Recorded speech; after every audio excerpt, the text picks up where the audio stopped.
جب دشمن نے میلی آنکھ سے پاکستان کو دیکھا ہے، ہم نے ان کو بھرپور پلٹ کے وار دیا۔ افواج پاکستان ہماری اور ہم افواج پاکستان سے ہیں۔ ہم اگر آج آرام سے سو پاتے ہیں تو اس کی وجہ یہی ہے کہ ہمارے پیچھے سرحدوں پہ افواج پاکستان موجود ہے۔ جنرل آصف منیر کی کمان میں پاکستان کی افواج متحد ہیں، دشمن کو منہ توڑ جواب دینے کے لیے بھرپور تیار ہے۔ بسم اللہ الرحمن الرحیم۔ السلام علیکم، عادل علی ایک بار پھر آپ کے سامنے۔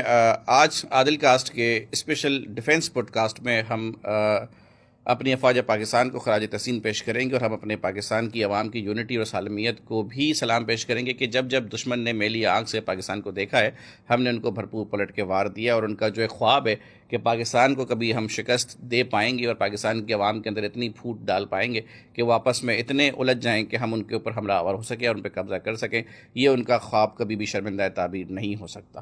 پاکستان میں اندرونی چیلنجز تو بہت سارے ہیں۔ پاکستان میں اس وقت بین الصوبائی مسائل ہیں، اکانومی ہے، دہشت گردی ہے، چیلنجز ہے۔ ابھی آپ جعفر ایکسپریس کا معاملہ دیکھ رہے ہیں، پھر پہلگام کا معاملہ دیکھ لیں۔ اس کے علاوہ اگر آپ سندھ کے اندر دیکھیں تو پانی کے اوپر احتجاج ہو رہا ہے، جو کہ پاکستان کے سالمیت کے معاملات سے بالا تر ہے۔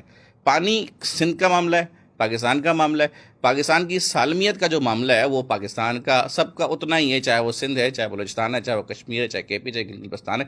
پاکستان میں بسنے والے تمام رنگ، نسل و مذاہب کے لوگوں کا اتنا ہی مسئلہ ہے جتنا کہ افواج پاکستان کا ہے، کیونکہ افواج پاکستان ہماری اور ہم افواج پاکستان سے ہیں۔ ہم